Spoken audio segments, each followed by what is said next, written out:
Tere merelaeka vaatajad! Merelaegas on täna 22. veebruaril tulnud Eesti Sõjamuuseumisse, kus kohe-kohe mõne minuti pärast on algamas näidislahing, vabadussõja teemaline soomusrongiga. Ja selleks on siin üles rivistunud ka ajaloo taaskehastuse klubid. Oleks täpsem öelda veel, et sõjaajaloo taaskehastusklubid. Nii et siin praegu võtavad nad rivisse. Näete, siin tulevad ka hobustega. Ja näitame nüüd kaameraga seda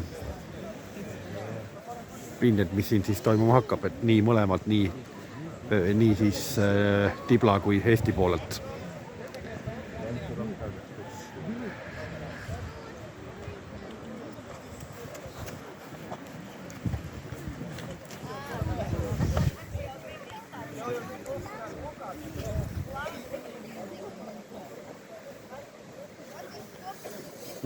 Mõni minut on meil aega, pauku veel tehtud ei ole, nii et ootame.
Nii, jätkame oma videoga nüüd ja nüüd läheb midagi juba toimub vist.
orkester.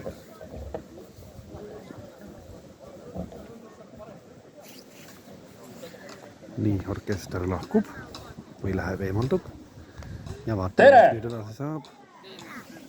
Kas mõisapoolsed inimesed kuulevad meid? Kas mõisnikutee poolsed inimesed kuulevad meid? Jaa. Väga hea. Tere tulemast siis Eesti Sõjamuuseumi järjekordsele taaslavastuslahingule, mida me oleme juba pidanud siin pea üle 10 aasta, just enne täpselt vabariigi aastapäeva.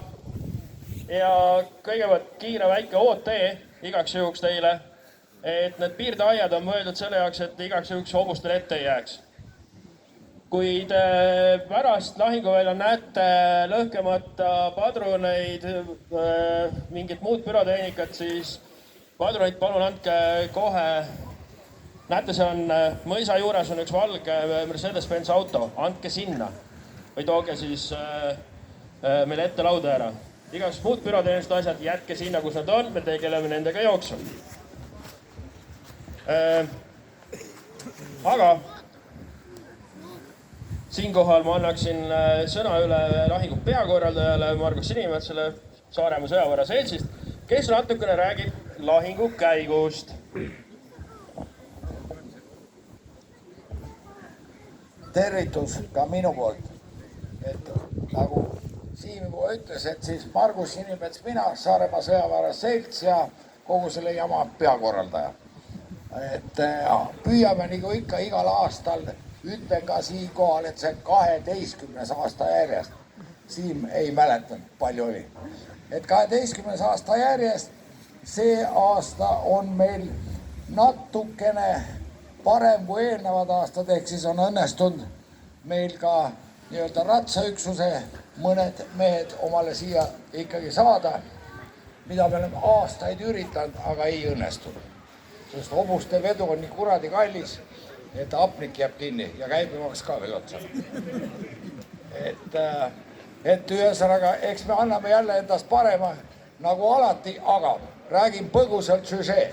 Ehk siis soomusrong seisab lõunarindel, justkui kõik on rahulik, on tulnud info, et rongist paari kilomeetrit eemal olevas metsatalus on näha olnud punaseid ja soomusrongi pealt saadetakse Kuperjanovi partisanid olukorda uurima, et see metsatalu punastest puhtaks teha. Kuperjanovlased lähevad ära, aga oh häda, punanahad on nendest mööda hiilinud ja ründavad soomusrongi.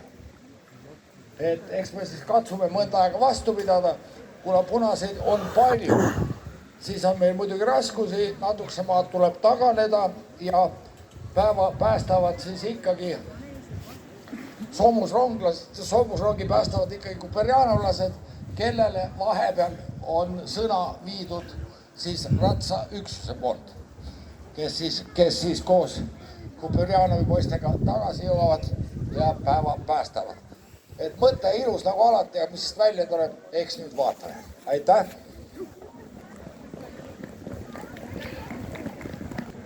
Nii, kas lahing on nüüd algamas?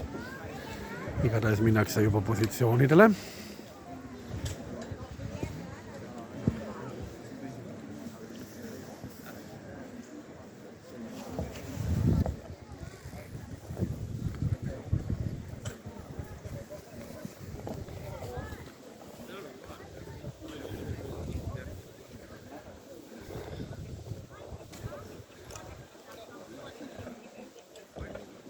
Ja kohe-kohe hakkab pihta meie taasavastuslahing. Nii et oleme valmis.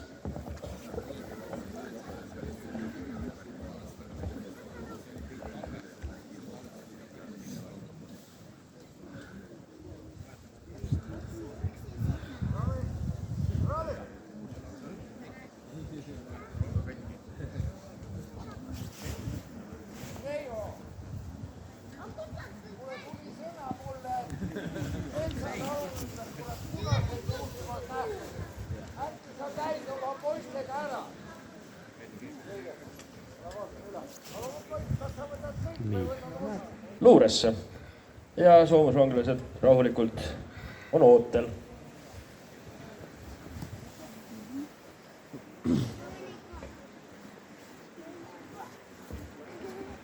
Punastes salv peaks tulema kuskilt Aianditee suuna pealt.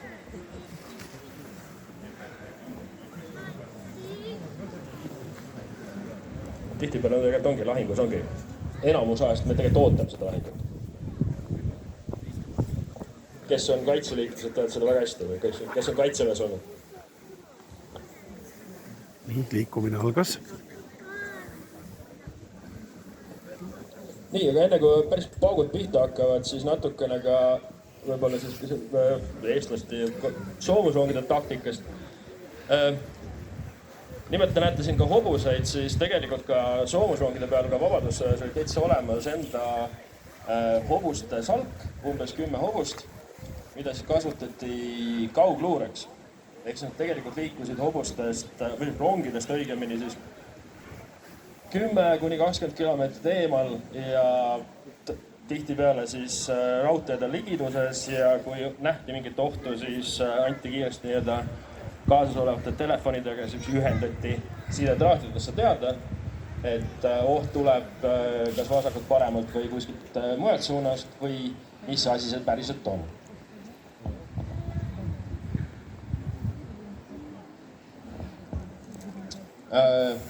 Soomusrongidest siis veel, et terve Vabadussõja kestel oli meil kokku siis 6 laiarööpelist soomusrongi ja 5 kitsarööpelist ja lisaks ka siis soomusrongide alluvuses olid ka päris paljud üksused nagu kuulsad kuperjaanlased, lisaks ka näiteks kalevlaste malev, tänase Kalevi pataljoni eelkäija.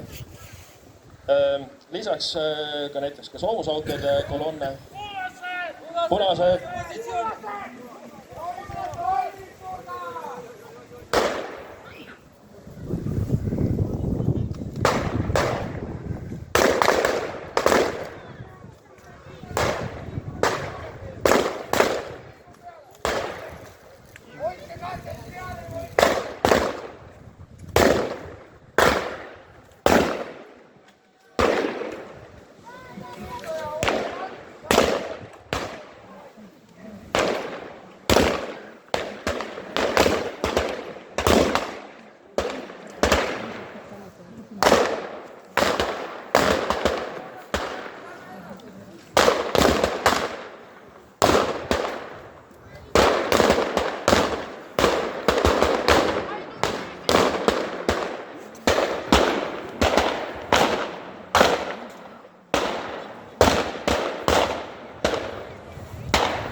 Noh, nii see lahing siis siin käib.